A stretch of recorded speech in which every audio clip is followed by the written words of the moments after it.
While I'm waiting on a couple of little things to finish the project right over there, I guess I should get started on something that I've known I'm going to have to do for a long time.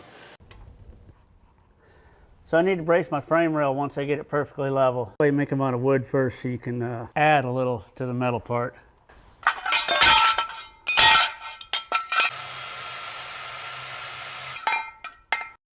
I've got to tie the old frame into the new frame here. And to do that, I'm just going to come across here with some plates.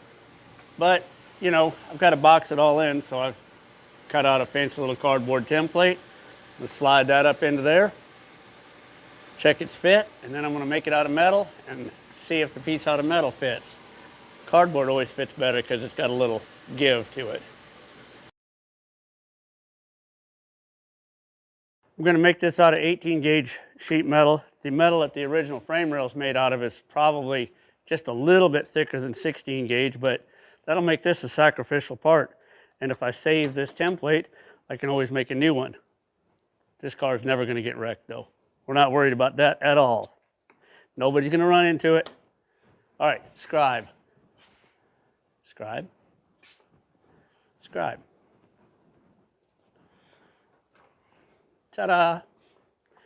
Spend most of my time doing that, wandering around looking for tools. Well, I'll just scratch an outline around this, cut it out, and hope it fits. All right, let's get to cutting.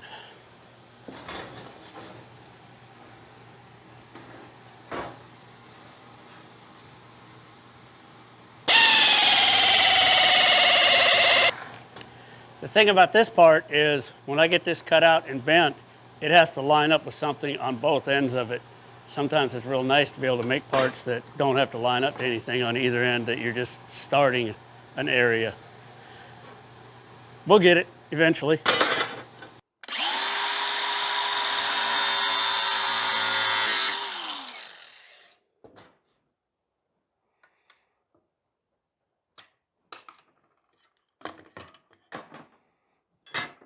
Cut, cut, chop, chop.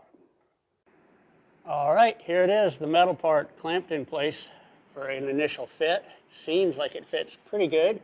Might be a little bit hard to see on the camera, but the frame rail runs straight and then this additional piece runs at an angle that direction.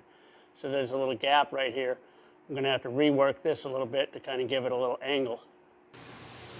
So that will mean onward to tools that I don't get to use very often. Well, I mean, I get to use them often enough to make them worth having, I guess. I've stretched that a little bit to get the inward angle I need, and I'm going to shrink these both a little bit to get those to come back out so that they'll hit the forward rail at a better angle. I mean, they'd work now, but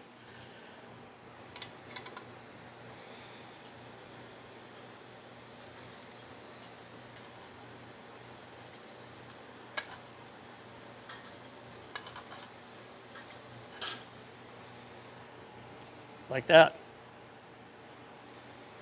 Give this one just a little bit.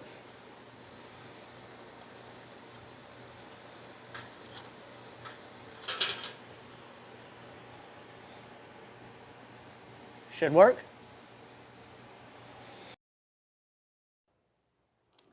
Next part of the frame rail tie-ins is the cover plates so that I can make my box section an actual box and tie it into the new frame rail to the old frame rail. I had to put a little bit of a ridge in this one right here to match the original body line there, frame line.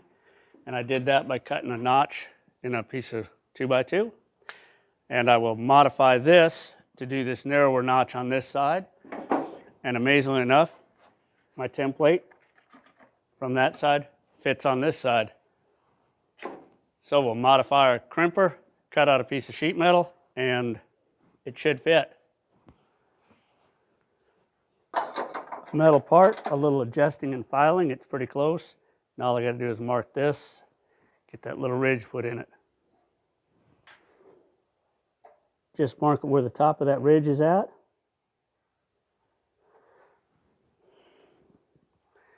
Good enough, and then mark how far it goes out underneath.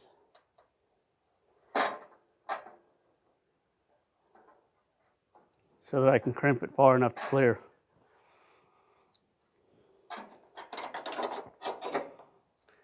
And then I'll take this little guy Put a little bark on it right there. And I'll just take this over here and cut it out on my homemade portaband table saw bandsaw conversion. Look for a link in the description on how I made this thing. It's pretty handy.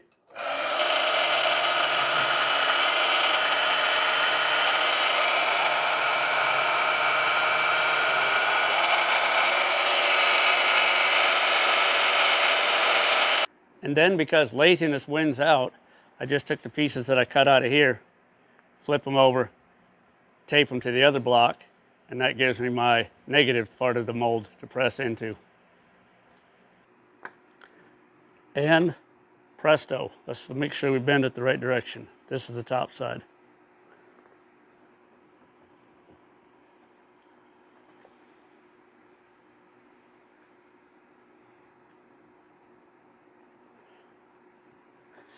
Now, being as this is just pine softwood, it doesn't bend it really sharp, but it bends it well enough for the job that I'm doing here.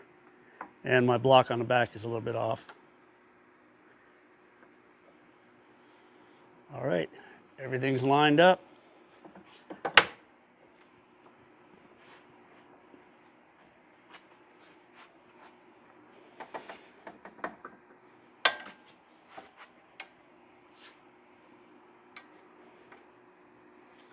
Didn't work as good as it did the first time.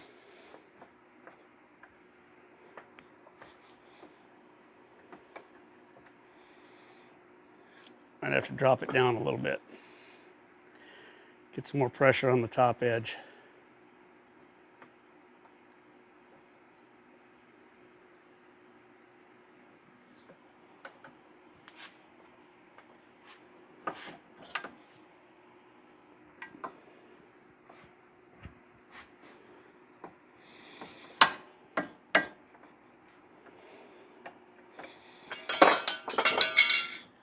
All right, then pick it up off the floor and see what it looks like. Yeah, because it was so narrow, it just kind of made an arch out of it. Gonna have to work with that a little bit.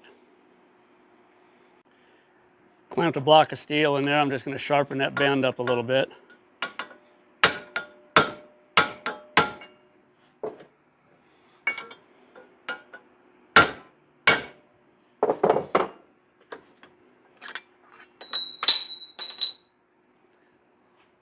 And do the other side.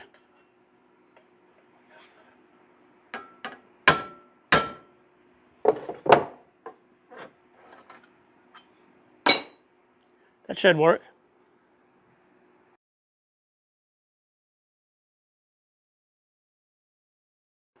Fire up another little piece of equipment that I've done some quite extensive modifications on. Garage door opener powered bead roller. I'll put a link in the description below on how I did this. This is another piece of equipment that's been very handy. Now if I bend this flange the right direction. Yeah, I just about did it backwards. This has to go this way and down, this way and down. Okay.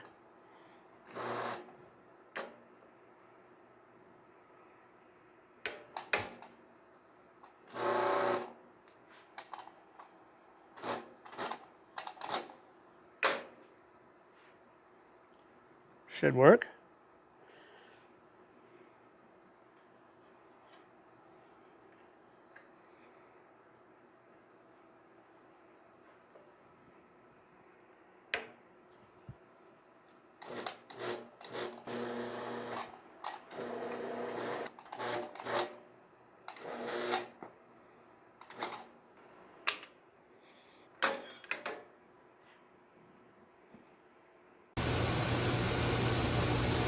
Got all the parts fitted, punched a bunch of holes in them so I can plug weld it, and up here it will be spot welded along this seam.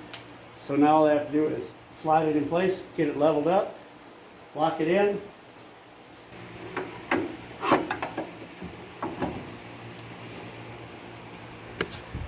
I'll take a drill bit that's been flattened off on the end and clean out the bottom of these holes so they weld better. And before I clamp it all in, get it adjusted so it looks somewhat straight with everything else. Like, you know, somewhat straight with that back there. It looks like the frame rail angles up a little bit. Let's see how it looks according to this. It looks like it's angling down to this. So that's about splitting the difference, and I think it'll look pretty good once I bring the back end of it up all the way right there.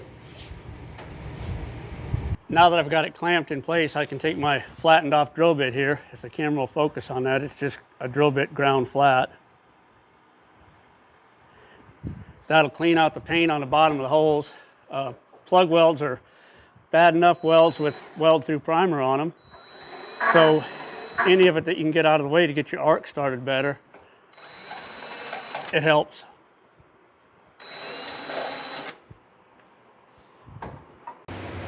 So right now, between my two frame rails that I built and this frame connector, I have a little bit of a hole in the bottom of it.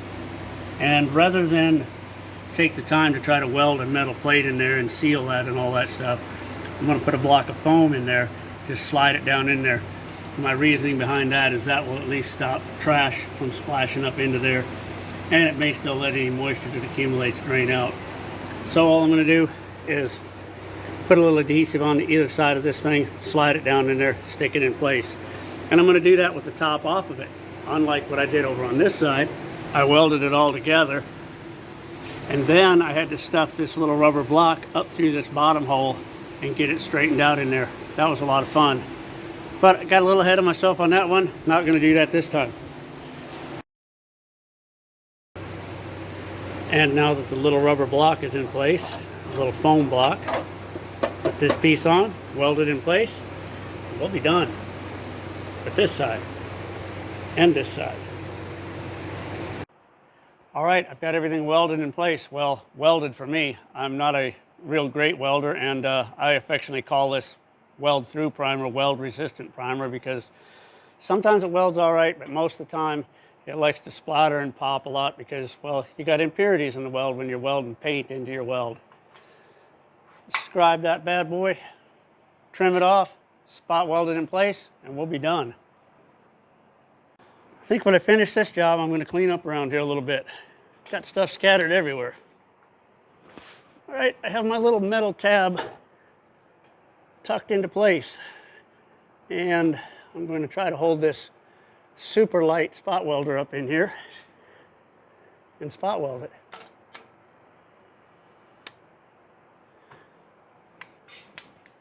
Might hold. I believe I might have lied to you at the end of the last video. I said the next video was going to be about putting the transmission cooler in. The transmission cooler and assorted parts are still laying here. This video turned out to be all about putting in the frame connectors to connect my new frame to the original Toyota Celica frame, so that I can take this brace out of here. Come on, baby. And when I push up and down on the bumper, the whole car moves now instead of just the bumper moving up and down. Well, now the back bumper is connected to the rest of the car. Is it really pretty? Well, not yet. It needs a little cleaning up, a little painting, and some seam sealer. But I'll get to that eventually.